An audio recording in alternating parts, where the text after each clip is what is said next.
Creo que el punto básico de partida siempre debe ser la geografía, cuando estamos hablando de la región. Y pues estamos hablando de una región enorme, vasta, que además tiene una extensión litoral que abarca presencia en al menos 3 espacios importantes mundiales, que son el Pacífico, el Atlántico y también la colindancia con la Antártida, que es una parte estratégica para comprender por qué América Latina es tan diversa y tan variada. Porque yo cuando pienso en geografía, pues pienso en el conjunto de recursos, como se entiende hoy la geografía: territorio, personas, naturaleza y todo lo que eso implica.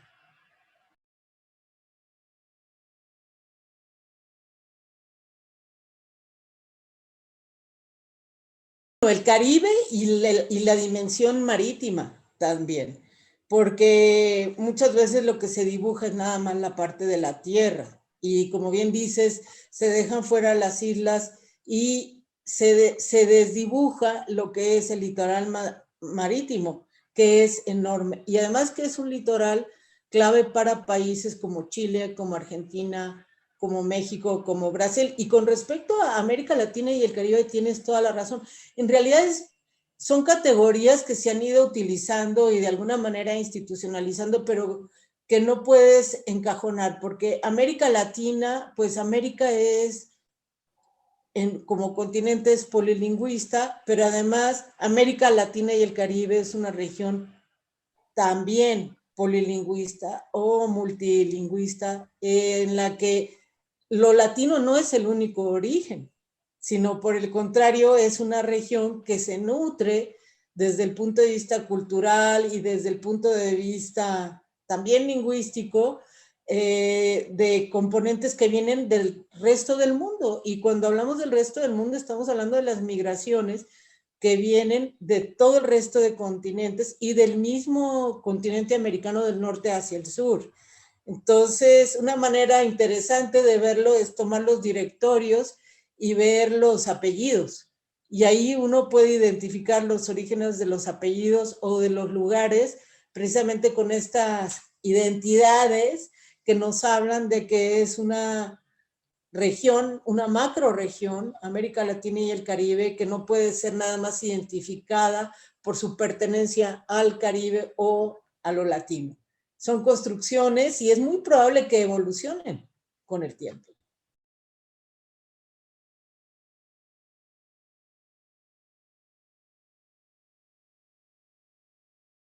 América Latina y el Caribe tienen expresiones que pudiéramos decir son representativas de la globalización y de las diferentes globalizaciones por las que ha pasado la región, porque las ideologías se han venido conformando y consolidando dependiendo de las experiencias de las comunidades que viven en la región. Y ahí sí se puede decir que hay ciertas influencias que han sido mayores, como son las de los pueblos originarios, y que claramente estamos hablando de influencias que vienen del Mediterráneo y de regiones como Europa. Sin embargo, si insisto, también hay que ver los orígenes africanos y también el origen de asiático y de Oceanía, que también están presentes en la región. Es multidiverso, no podemos decir que exista una sola clasificación, y además nos llevas a preguntas muy complicadas. Por ejemplo, ¿cuál es el mapa más perfecto o cuál es el mapa que mejor refleja América Latina y el Caribe? Y no lo vas a encontrar. ¿Por qué? Porque todavía no se ha consolidado ese mapa. De hecho, puede ser una tarea común, interesante. A veces los mapas están en inglés, a veces los mapas están en alemán, a veces los mapas están en español, están en francés, o también tienen que ver con las miradas de quien hace los mapas. Una misma isla o un mismo lugar puede aparecer con un nombre traducido al inglés o al español, dependiendo de quién hizo el mapa. Y por otro lado están los temas territoriales, que todavía están en cuestión a nivel, en muchos de los límites de América Latina y el Caribe, hay partes en las que, incluso por razones del movimiento de la propia naturaleza, están permanentemente ajustándose lo que son los límites. Pero lo que quiero destacar con esto es el tema de la diversidad, o sea, de la dificultad de tener una visión verdaderamente completa de la gran variedad y diversidad que existe ideológica y política, así como natural. Porque al final la ideología y la política también dependen del acceso a recursos y de temas territoriales. Y en cuanto a las formas y las de expresión ideológica, también encontramos con que son multidiversas en América Latina, al igual que otras expresiones culturales y religiosas que nos marcan un panorama muy, no solo diverso, sino también cosmopolita, multicultural, pluricultural.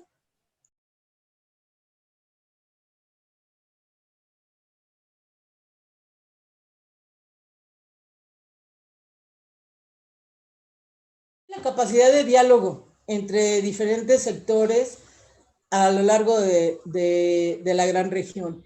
Y esto lo vemos tanto en el nivel social como en el nivel político, así como incluso en el diálogo cultural. Por ejemplo, lo vemos que en el sentido de interpretación que se está dando de la historia de la región de América Latina y el Caribe, hay una tendencia a revisar las fuentes ahora con la cuestión digital, incluso a las reinterpretaciones históricas de la región. Y esto toca temas muy sensibles que tienen que ver con la identidad y la idea de nación y de la gran región de América Latina y el Caribe. Hay otros temas también que, bueno, y mencionar que esas interpretaciones a veces tienen consecuencias jurídicas. Lo vemos, por ejemplo, en el caso de la disputa que hay en este momento y que está pendiente de terminar de resolverse respecto a los reclamos de Guatemala sobre el territorio de Belice, por ejemplo, ¿no? Que están por definirse ya y para los cuales hay un proceso de diálogo y proceso. El diálogo es uno, los temas territoriales siguen siendo temas importantes, pero también el tema de el marco jurídico administrativo por el cual se rige cada país. Vamos a encontrarnos con que hay modelos parlamentarios, hay modelos semiparlamentarios, hay modelos mixtos, y es claro que eso se está discutiendo en las últimas décadas en América Latina y se está cambiando la manera de dirimir eso. En algunos casos se está llegando incluso a referéndums, se está hablando de nuevas constituciones o de constituciones que cambian los sistemas políticos. Y ahí es donde la expresión y la confrontación de las ideas y de las propuestas de política y de régimen político están siendo debatidas y son puntos central de contradicción. El otro tiene que ver con la manera en cómo se integran los sectores sociales y se resuelven los problemas de exclusión y de inequidad.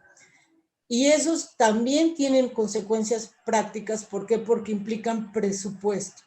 Dicen que si tú tienes algo en una ley pero no le pones presupuesto, entonces no se va a lograr un cambio de una política. Y ahí es donde verdaderamente se expresan los debates. Y lo vamos a ver en las discusiones de presupuesto, en la asignación de recursos y las tendencias con respecto a qué modelo socioeconómico y político se va a impulsar. Y esto nos lleva al otro gran tema, que es el tema económico. ¿Cuál es el modelo económico? Ese se está discutiendo en América Latina y el Caribe. Vemos cómo ese ha sido incluso foco de origen de una gran cantidad de expresiones y de confrontaciones y de agitación social que se expresa en la calle en los últimos años con las reformas, por ejemplo, en el sistema de pensiones. Un tema álgido y delicado porque tiene que ver con el futuro de la población de América Latina y el Caribe y con discusiones intergeneracionales. Algo que, por cierto, ha tenido ciertas modificaciones por la pandemia, porque la pandemia se ha colocado también en el centro de la discusión y nuevamente salen preguntas como, por ejemplo, ¿por qué no se tiene un sistema de salud que alcance para todos? ¿Cuál es el sistema de salud que se necesita? se necesita o no que el Estado entre o las instituciones gubernamentales a controlar el sector salud de una manera diferente.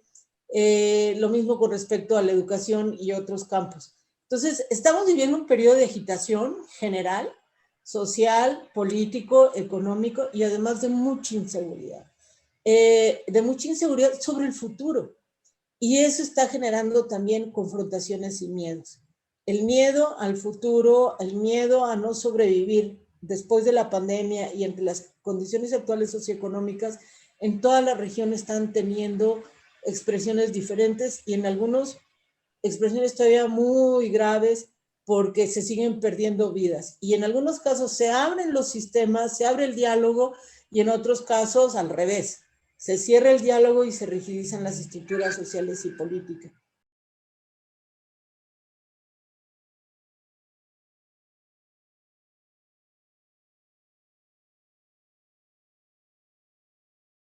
Con la clave que es la inclusión del Caribe y de las personas que están en todos los territorios en las discusiones regionales y en las discusiones subregionales, porque ese es otro gran reto. O sea, hay una discusión sobre el modelo de América Latina y yo creo que en América Latina y el Caribe no se puede esperar que va a ser el mismo modelo de desarrollo para cada una de las regiones.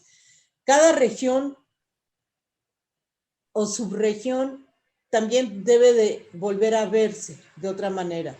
Hay zonas en las que uno no puede estudiar las maneras de enfrentar el desarrollo o las soluciones si no se toman en cuenta a todos los países que están involucrados. Vamos a suponer, por ejemplo, en lo que tiene que ver con la frontera entre Paraguay, Argentina y Brasil, y la región más amplia que significa en términos de movimiento y territorio. O, por ejemplo, lo que está ocurriendo en la región en la que colindan Chile, Perú y coinciden con Bolivia.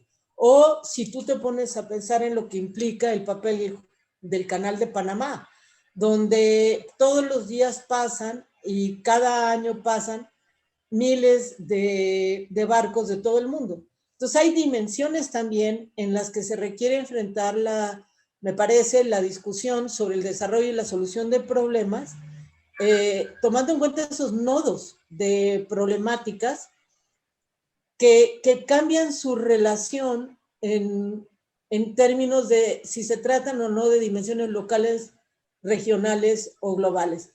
Supongamos, por ejemplo, el problema de la integración del Pacífico o la discusión sobre el futuro del Pacífico. Pues no es lo mismo verlo desde México que verlo desde México y Centroamérica o verlo desde Perú o desde Chile, por ejemplo. Y no es lo mismo si estás en la isla de Pascua que si estás en Trinidad y Tobago. Sin embargo, las problemáticas de Trinidad y Tobago, las problemáticas de las islas del Caribe sí coinciden en partes muy importantes con lo que toca a las islas que están en el Pacífico. O pongámonos a ver la situación sobre los polos y el deshielo. Eso es algo que le importa mucho a la Antártida, pero le importa también a los países del polo del Ártico. Entonces, hay las posibilidades de que América Latina y el Caribe pueda participar de otras maneras y con formas y con prioridades diferentes a cada respecto del lugar donde te encuentras y la problemática que se aborda. Creo que faltan espacios para hablar de estos otros tejidos y de temas que vayan más allá de la discusión puramente nacional.